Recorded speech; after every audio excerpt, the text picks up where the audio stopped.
Por que Deus não fala mais como falava antigamente? Por que Deus não julga quase que de imediato, como era nos tempos antigos? Cadê, gente, o fogo do céu na cabeça de muitos nesse mundo de injustiça que estamos vivendo? Pois é, isto é um assunto muito sério. A Bíblia tem resposta para isso e é disso que nós vamos falar hoje. Sejam bem-vindos neste canal de edificações para a sua vida. Para quem ainda não me conhece, meu nome é Vânia Lira e eu moro aqui em João Pessoa, na Paraíba. O objetivo deste canal é proclamar, anunciar o Evangelho do Senhor até que Ele venha. E Ele virá. Seja você também um evangelista junto conosco. Curta os vídeos para que o YouTube recomende. Se inscreva se você ainda não se inscreveu e comenta aí embaixo. Se você ainda nunca pensou nisso, se você nunca questionou, nunca desejou, em algum momento de injustiça, a ação de Deus instantaneamente, o juízo de Deus na vida de muita gente que está vivendo como se não tivesse um Deus no céu. Primeiro do que tudo, nós precisamos entender que com a queda do homem, o mal se instalou na terra e, consequentemente, ídolos surgiram no coração dos homens. Nunca se esqueça que onde habita o mal, tem um ídolo ali. A ambição de querer ser como Deus é apenas um de muitos desses ídolos. Na construção da Torre de Babel é um exemplo. Os homens disseram: vamos construir uma cidade com uma torre que alcance os céus. Assim, o nosso nome será famoso e não seremos espalhados pela face da terra. E assim Deus confundiu os homens, espalhou por toda a terra todas as línguas. Outro exemplo bastante conhecido é a imoralidade sem precedentes do povo de Sodoma e Gomorra. Quando Ló recebe anjos em sua casa, os homens da cidade cercam a casa dele. Para quê? Para abusar dos anjos. O texto fala que do menor ao maior, todos estavam contaminados pelaquela imoralidade. Mas Deus, em Gênesis 19, ele intervém com juízo, destruindo tudo.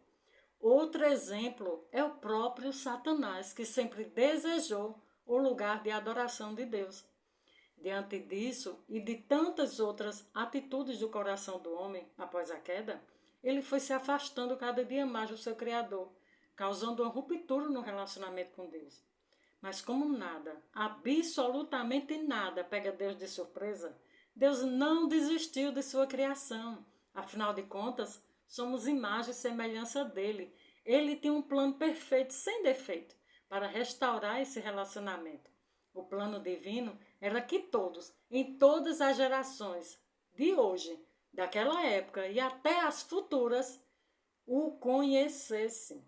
Para que isso fosse possível, ele mesmo precisou se revelar para a humanidade. Por quê? Porque nós estamos falando de um Deus todo-poderoso, onde no Antigo Testamento a sua voz ela era ouvida claramente. O seu poder e suas maravilhas era visto por todos. A sua presença era sentida, mas não era vista a olho nu, porque ninguém jamais viu Deus e ficou vivo. Ele era um Deus sem rosto.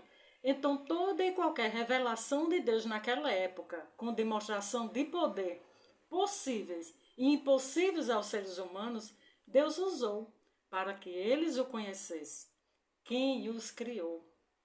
E por falar em demonstração de poder impossíveis aos homens, nós não podemos esquecer jamais que Deus usou uma mula para falar com Balaão.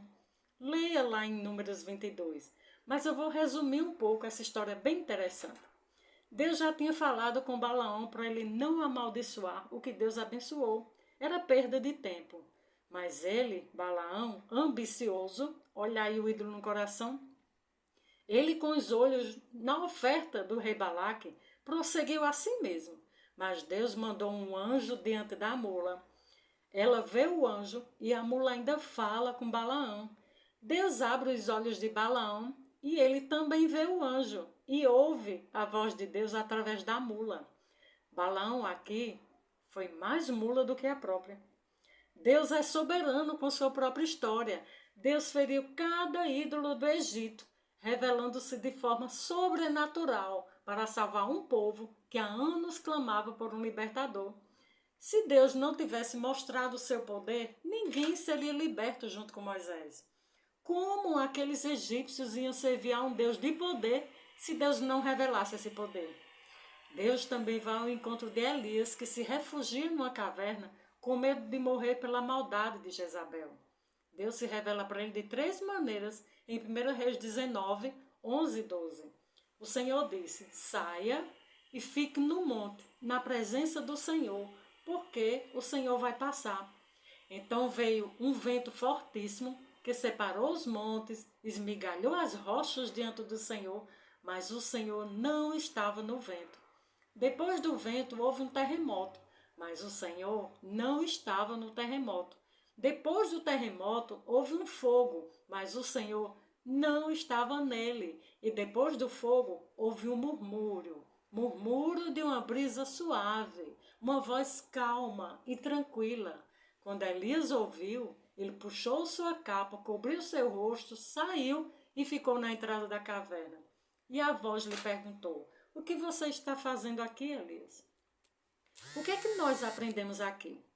Aprendemos que quando calamos a nossa voz e aquietamos as tempestades dentro de nós, é que conseguimos ouvir a voz suave e meiga de Deus. Ele mostrou para Elias que tem todo o poder e poderia usar qualquer um deles para chamar a sua atenção. Mas o que Elias estava precisando mesmo era de calmaria. Deus conhece o nosso coração e a nossa alma e sabe que o mais importante é a sua presença no interior das nossas vidas, direcionando as nossas emoções. Mas a sua presença maravilhosa, ela também precisava vir em carne e ser visível a todos para alcançar a nós e as gerações futuras. E antes mesmo de Jesus vir à terra, Deus revelou seu Filho para os profetas. Jeremias, Miqueias, João Batista e tantos outros anunciaram essa vinda. Isaías fala sobre Jesus em todo o capítulo 53. Veja a revelação de Deus no capítulo 9. Porque um menino nos nasceu, um filho nos foi dado.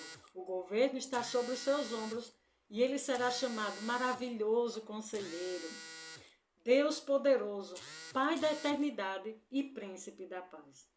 Assim como Deus se revelou ao longo da história com poder audível e maravilhas, ele se revela para nós hoje.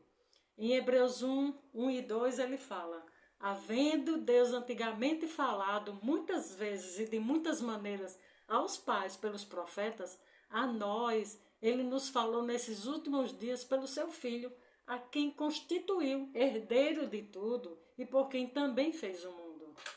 O Verbo é a palavra que se fez carne, se fez presença e habitou entre nós pecadores. E tudo o que Deus tinha para nos falar, mostrar, esclarecer, ele deixou escrito em sua palavra. Independente da sua tradução, essa palavra tem poder, porque ela é inerrante, é imutável, não precisa ser atualizada.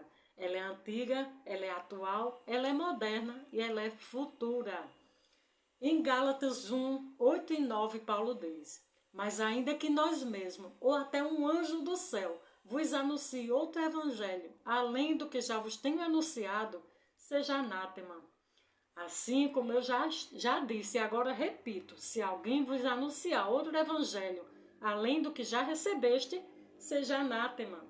Sempre que nós ouvimos, gente, algum trecho da palavra de Deus, é Ele mesmo se revelando para nós hoje, através dessa grande carta de 66 livros. Porque Deus não mudou.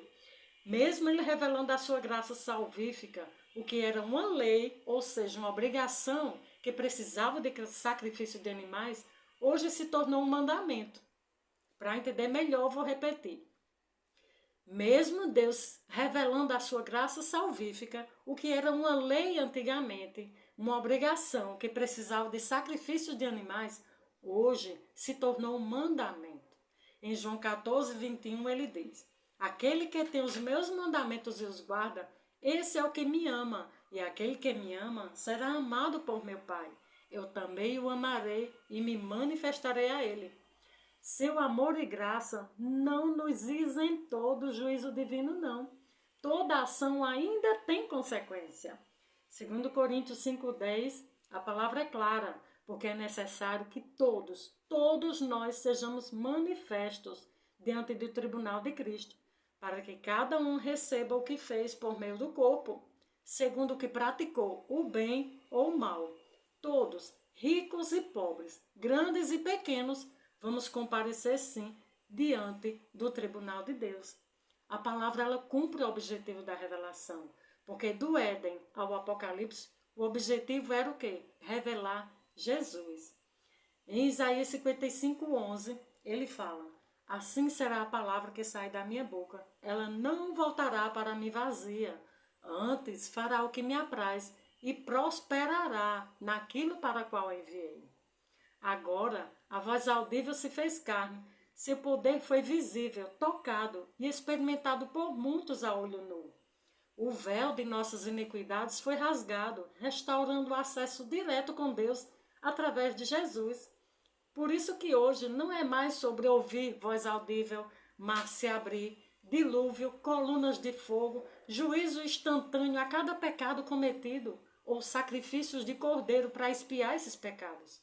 Porque o Cordeiro de Deus já nos justificou. Agora é sobre a nossa redenção, é sobre a nossa filiação diante da sua multiforme graça, restaurando a nossa identidade de cidadão do céu. Aleluia! Se você chegou até aqui esse vídeo, você é um cidadão do céu. Deus está aí trabalhando no seu coração. Portanto, não endureça esse coraçãozinho. Creia que Deus é soberano sobre sua vida. Ele sabe tudo o que acontece com você. Ele quer alcançar você e a sua família. Obrigada por tudo que você já ouviu até aqui, por sua presença nesse canal e que Deus te abençoe. Te espero no próximo vídeo.